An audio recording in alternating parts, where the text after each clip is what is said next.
Una sola noche destrozó 3 siglos de tradiciones sagradas otomanas y alteró el destino de 3 continentes. Lo que estás a punto de escuchar revela secretos enterrados durante mucho tiempo.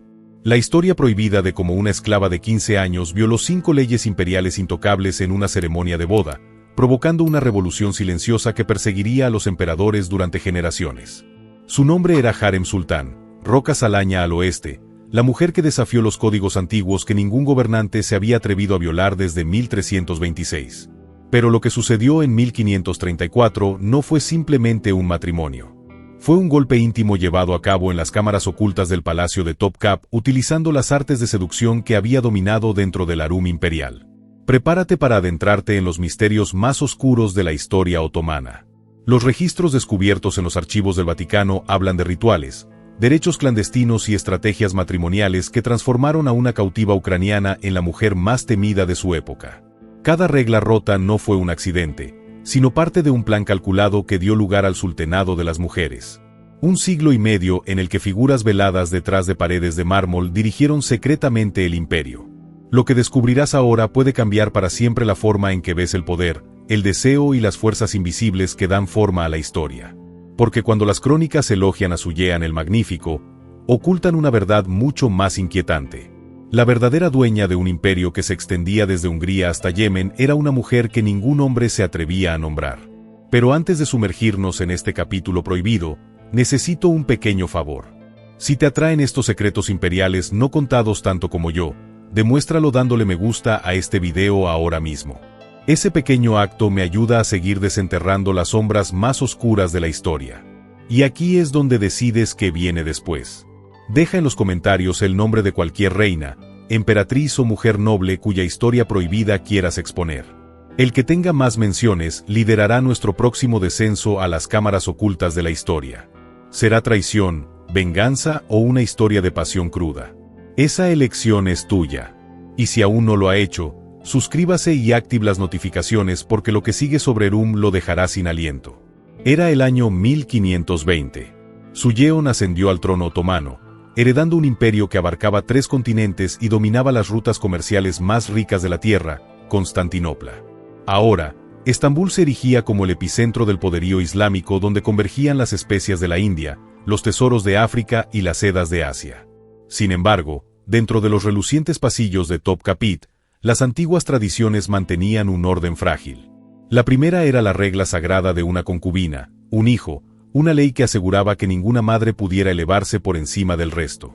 El segundo, ningún sultán podía casarse con un esclavo, ya que las uniones imperiales estaban reservadas para las princesas de las cortes extranjeras.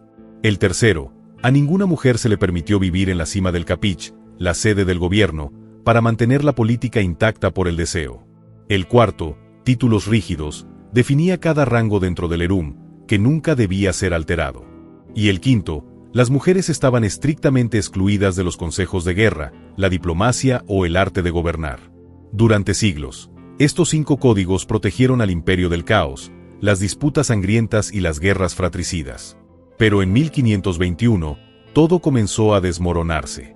Ese año, una joven ucraniana, de solo 15 años, fue llevada al harem imperial. Capturada durante las incursiones tártaras en Roatin, fue vendida a los mercados de esclavos de Cafa antes de ser entregada a Hafsa Sultán, la madre de Süleyman. Nadie podría haber adivinado que este adolescente pelirrojo con ojos penetrantes derribaría todas las leyes sagradas y transformaría para siempre el equilibrio del poder otomano. Su nombre al nacer era Alexandra Anastasia Lisovska, hija de un modesto sacerdote ortodoxo en Roitin. Sus primeros días estuvieron llenos de oraciones y lecciones de bordado, sin insinuar nunca la tormenta que la esperaba. Pero cuando los jinetes tártaros entraron en su aldea, fue arrancada de su familia y empujada al brutal mundo de la esclavitud. En los mercados de Kafer, los comerciantes apreciaban su piel pálida, su belleza eslava y, sobre todo, su cabello ardiente, una rareza que aumentaba su valor. Sin embargo, no fue solo su apariencia. Su mente aguda y su porte elegante la distinguían. En Estambul, la válida sultana Hafsa reconoció rápidamente su potencial. Durante meses, Alexandra fue entrenada sin descanso. Aprendió otomano, turco, persa y los conceptos básicos del árabe. Dominó la etiqueta básica, la música, la danza y, lo que es más importante, las refinadas artes de seducción que convirtieron a las concubinas en instrumentos de poder. Su transformación se completó cuando recibió un nuevo nombre, harem, que significa la que trae alegría.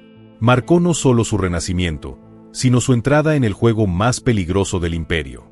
El propio Su Yeon, con solo 26 años, había ascendido como poeta y guerrero, combinando la educación clásica con la habilidad militar.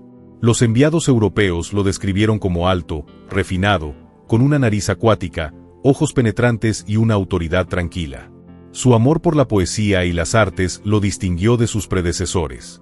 Y en 1521, cuando sus homosexuales conocieron a Erams, ninguno podía imaginar que su unión encendería una revolución destinada a remodelar el imperio. Llevaba el acero de la supervivencia. Tenía un poder absoluto. Juntos, escribirían el capítulo más prohibido de la historia otomana.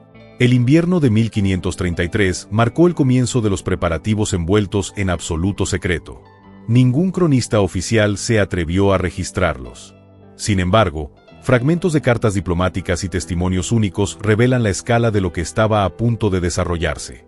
Pum había pasado 13 años no solo asegurando la devoción de Su Yeon, sino también perfeccionando una estrategia diseñada para derribar los cimientos mismos del orden otomano.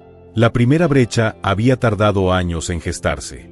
Si bien la costumbre dictaba que las concubinas tuvieran un solo hijo antes de ser apartadas, Harem violó esta ley una y otra vez. Mehmed en 1521, Meima en 1522, Salim en 1524, Bayazid en 1525, seguidos por Abdullah y Sewizad Hyung. Cada niño representaba un acto de desafío contra el principio sagrado destinado a evitar que una sola mujer tuviera poder donástico. Tradicionalmente, una vez que una concubina daba a luz a un hijo, nunca más era convocada a la cama del sultán. Eram rompió ese precedente, monopolizando el linaje de Su Yeon después de que Mustafa, el hijo de Mahdevan, fuera exiliado para gobernar una provincia lejana.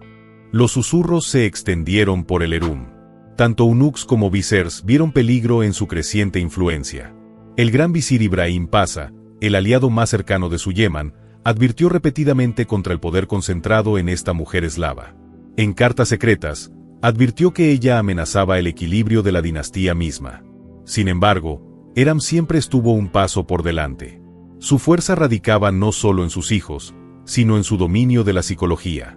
En las horas más íntimas de Sulamon, ella ofrecía no solo afecto, sino también consejos políticos envueltos en una seducción irresistible. Con el tiempo, el sultán comenzó a consultarla antes de tomar decisiones de Estado. Los embajadores extranjeros observaron con incredulidad. El enviado veneciano Bernardo Navajerro escribió en 1530, «Esta mujer de origen bárbaro ejerce más influencia sobre su majestad imperial que cualquier consejero. Ninguna decisión se toma sin ella». Su segunda violación requirió una audacia sin precedentes. Desde el reinado de Orhan en el siglo XIV, ningún sultán otomano se había casado con una concubina. Las bodas reales estaban reservadas para princesas extranjeras, nunca para esclavos. Sin embargo, Erum resolvió cambiar esto. Primero, eliminó su mayor obstáculo, Hafsa Sultán, la madre de Suleiman y la única mujer lo suficientemente poderosa como para oponerse a ella. Los registros oficiales afirmaron que murió de una enfermedad en 1534, pero los médicos del palacio sugirieron más tarde signos de envenenamiento lento por arsénico. Con Hafsa fuera, Urim se movió para socavar al propio Ibrahim Pasha.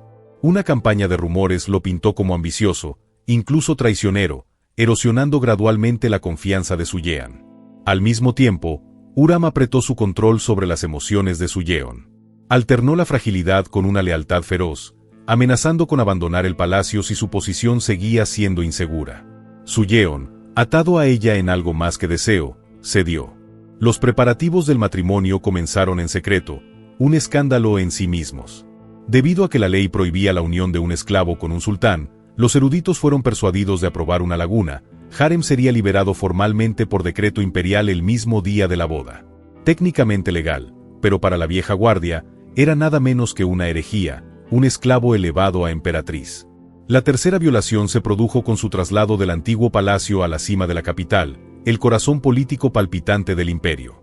Desde la conquista de Constantinopla, a las mujeres del Erm se les había prohibido residir en los salones del gobierno, una ley destinada a mantener separadas la pasión y la política. Sin embargo, en 1534, Se informó de un incendio sospechoso en el antiguo palacio, lo que justificó convenientemente la reubicación de Eram. Investigaciones posteriores no encontraron evidencia de daños graves. El incendio probablemente fue un montaje, una excusa para su presencia permanente en Topkapit. De sus nuevas habitaciones, su habitación ganó algo que ninguna mujer antes que ella había poseído: acceso directo al poder. Las ventanas enrejadas especialmente construidas le permitían ver las reuniones del Consejo Imperial. Los pasadizos secretos conectaban sus habitaciones con las habitaciones de Suyean, lo que permitía discusiones privadas durante las sesiones estatales. Estos túneles descubiertos siglos después revelaron la precisión arquitectónica de una conspiración diseñada para tejer su influencia en la estructura misma del palacio. La cuarta violación sería aún más audaz. La invención de un título completamente nuevo dentro de la jerarquía otomana, uno nunca antes otorgado a ninguna mujer del harem. El título de sultana Zeki no existía en la tradición otomana. Pum necesitaba un rango que la elevara por encima de todas las concubinas, princesas imperiales e incluso las esposas de los viziers. Uno sin precedentes que sus enemigos pudieran usar contra ella. Fue un brillante acto de invención política. Zeki vino del persa, es decir, el único favorito. Mientras que la adición de sultán, una palabra que alguna vez estuvo reservada solo para los miembros masculinos de la realeza, le dio una autoridad igual a la de las emperatrices coronadas de Europa. Para un ex-esclavo, era impensable. Los eruditos del palacio se inclinaron sobre manuscritos que tergiversaban los textos clásicos en justificaciones teológicas para este nuevo y audaz título. Los documentos conservados en la biblioteca del palacio revelan cuán tensos y radicales eran realmente estos argumentos, exponiendo las acrobacias intelectuales necesarias para legitimar lo que la tradición prohibía. Pero la violación más audaz de Uram aún estaba por llegar: su participación directa en el gobierno del imperio. Las mujeres de Erum siempre habían estado confinadas a la reproducción y el entretenimiento. Sus voces se alejaron de la política, la guerra y la diplomacia. Eram demolió esa barrera. A través de eunucos, concubinas cuidadosamente seleccionadas y sirvientes sobornados, construyó una red de información secreta que rivalizaba con los propios servicios de inteligencia del imperio. Ninguna intriga, ninguna alianza, ninguna traición escapó a su atención. Armada con esta red de conocimiento, anticipó conspiraciones antes de que estallaran, identificó debilidades entre rivales y susurró estrategias a Suyean que dieron forma al destino de las naciones. Los embajadores extranjeros pronto se dieron cuenta de la verdad. El acceso al poder otomano requería ganarse a la propia harem. El enviado francés Antoine Escalene de Agarde escribió en 1541: quien busca el favor del gran turco primero debe asegurar la buena voluntad de su sultana, ya que ninguna decisión se toma sin ella. Por fin llegó la noche de bodas. Su fecha exacta fue borrada de las crónicas oficiales. Durante 13 años, había maniobrado para este momento, y ahora el imperio contenía la respiración. La ceremonia fue diferente a todo lo visto antes. Joyeros bizantinos, perfumistas árabes y maestros de la moda imperial la prepararon en secreto, transformando a una esclava en una figura de majestad emperatriz. Los tesoros que alguna vez estuvieron reservados para las princesas dinásticas la adornaron, mientras que la ceremonia en sí fusionó el ritual islámico con la pompa imperial bizantina, una unión simbólica de culturas y una declaración clara de que había rediseñado las reglas mismas del poder. Cada gesto, cada voto tenía un peso mucho más allá de la boda en sí. Los presentes entendieron que estaban presenciando no solo un matrimonio, sino una agitación constitucional. Las cámaras nupciales decoradas con una opulencia que superaba incluso las coronaciones se convirtieron en el escenario donde se rompieron los límites legales, religiosos y políticos a la vez. Sin embargo, más allá del ritual, la noche selló su dominio. Después de esta unión, ninguna gran decisión la pasaría por alto. Las horas que siguieron no fueron solo sobre intimidad, sino sobre estrategia. Juntos, Uram y Suyean planearon reformas, políticas de sucesión y formas de silenciar la reacción violenta que estallaría en todo el imperio. Los espías venecianos informaron del evento con confusión al principio, calificándolo de excentricidad del sultán. Solo más tarde se dieron cuenta de que esto no era romance, sino revolución disfrazada de matrimonio. La transformación fue inmediata.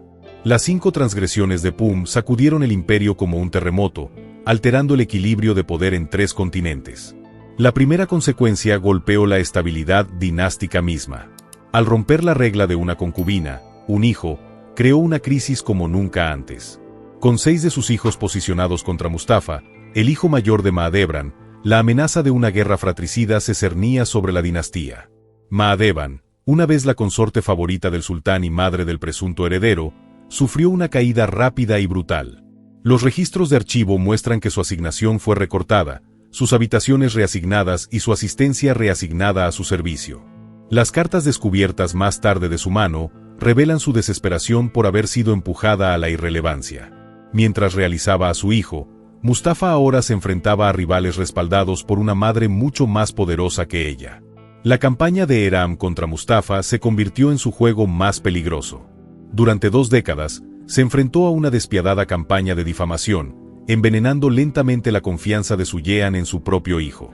Paso a paso, preparó el terreno para una lucha que hundiría al imperio en sangre. El movimiento más mortífero de Eram llegó a través de las sombras del palacio. Usando su red de espías, plantó evidencia falsificada de que el príncipe Mustafa, el primogénito de Suleyan y el amado comandante de los genízaros, estaba conspirando con los enemigos jurados del imperio, los Safávidas.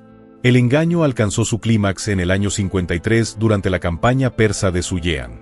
Junto con su aliado Ruspasia, ahora gran visir, a través del matrimonio con la hija de Eram, Mikima, produjo documentos tan impecables que llevaban el sello personal de Mustafa, robado a través de sobornos de sus secretarios. Convocado a la tienda de su padre en las llanuras de Konya, Mustafa entró, confiando en la antigua garantía de seguridad que se otorgaba a los príncipes durante las audiencias familiares. Pero detrás de las cortinas de seda, los verdugos mudos acechaban. En ese espacio sofocante, lo agarraron con cuerdas de arco, estrangulando el aire mientras el propio Suleyan permanecía impasible, viendo cómo la vida se escurría de su hijo mayor. El imperio tembló. Los cronistas registraron levantamientos genízaros en protesta por el asesinato de su comandante. Revueltas que tuvieron que ser aplastadas con fuerza bruta, paralizando temporalmente la fuerza otomana en varios frentes. En Europa, los tribunales reaccionaron al instante. Carlos V, Fernando I de Austria y Francisco recalibraron sus políticas, calculando cómo se podría explotar la inestabilidad otomana para reclamar tierras o forjar nuevas alianzas. Pero la muerte de Mustafa fue solo la primera onda expansiva. De él surgieron 5 transformaciones monumentales que remodelaron el imperio. Primero, el matrimonio de Suleyan con Hürrem sentó un precedente que destrozó siglos de costumbres dinásticas. Los gobernantes otomanos ya no estarían obligados a uniones con princesas extranjeras. A partir de entonces, las concubinas esclavas podían ser elevadas a esposas imperiales legítimas. El equilibrio de poder con Europa cambió. Los matrimonios reales ya no eran herramientas de diplomacia. La propia nuera de Eram, Nurbanu Sultán, de origen veneciano y una vez esclava, se convirtió en la primera en beneficiarse, reclamando el título de Aseki y continuando la revolución que comenzó su suegra.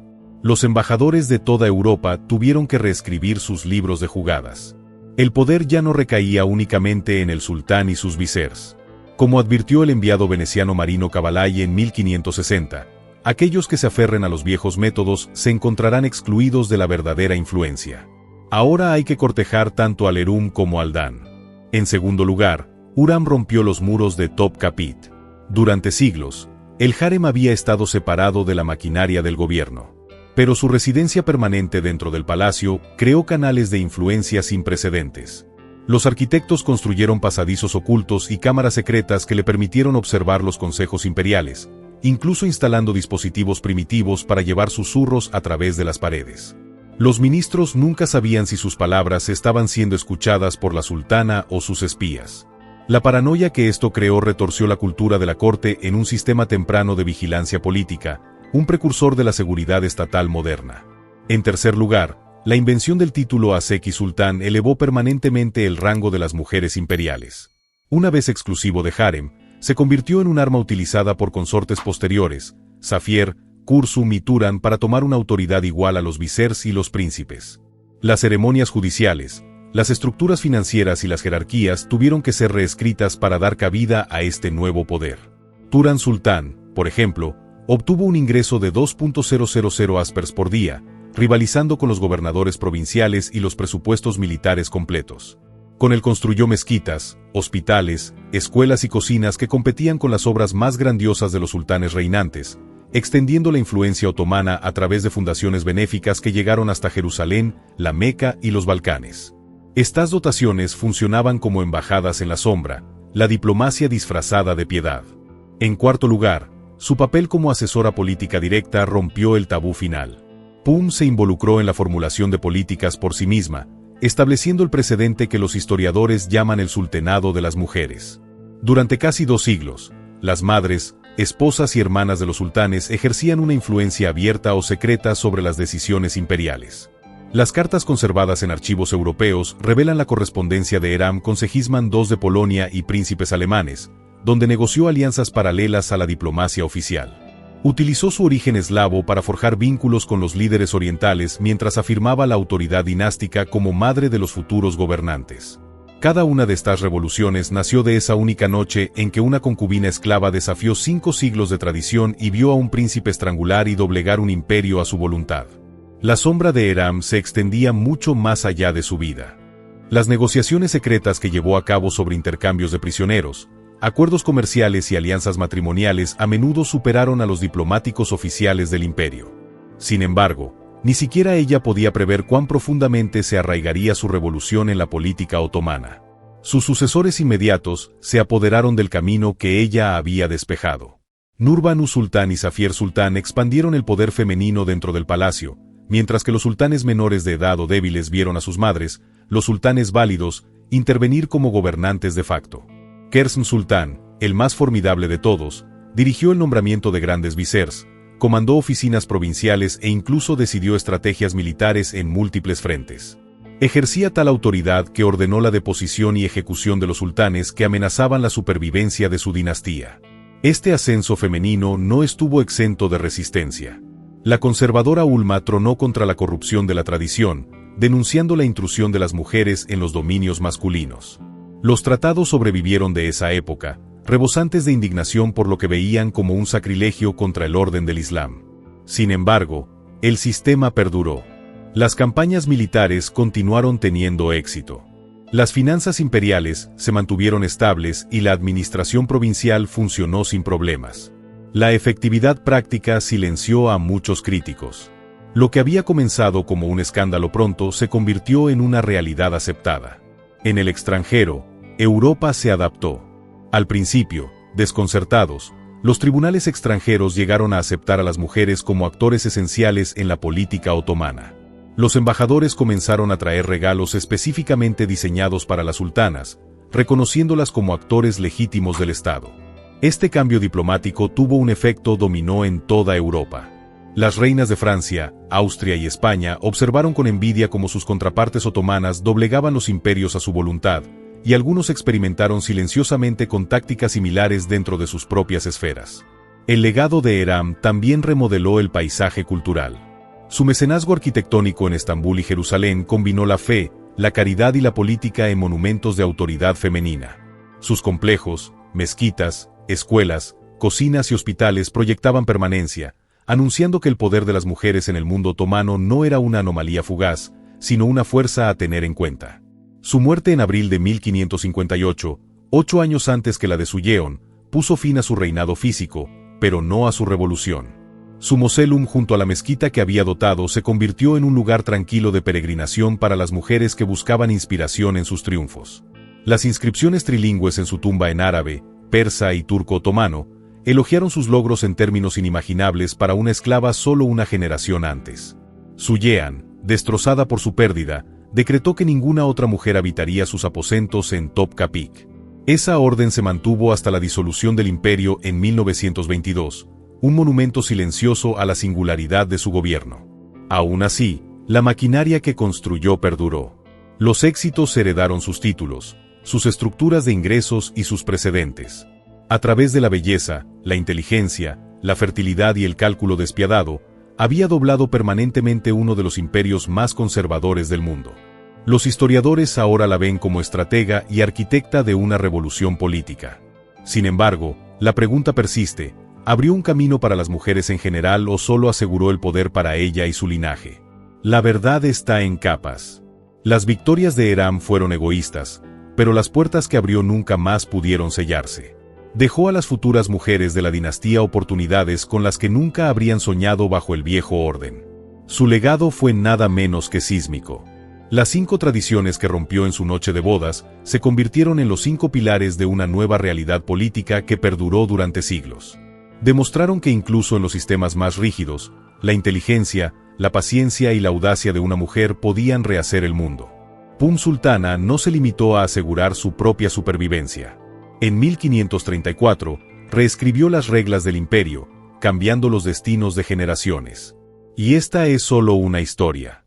Los archivos de Europa y Asia esconden secretos mucho más oscuros, traiciones que derribaron reinos, pasiones susurradas que encendieron guerras y conspiraciones que cambiaron continentes. Si te cautivó como un esclavo adolescente, se convirtió en el arquitecto de 2 siglos de política otomana. Imagina lo que se esconde en las sombras de otras cortes, reinas, consortes y emperatrices que doblegaron a los reyes a su voluntad. Sus secretos están esperando. Entonces, suscríbete, activa la campana y únete a mí cada semana mientras descubro los misterios más explosivos de la historia. Comparte esta historia y dime en los comentarios qué reina o emperatriz quieres que se revele a continuación. La historia siempre ha susurrado sus secretos más oscuros. La única pregunta es, ¿estás listo para escucharlos?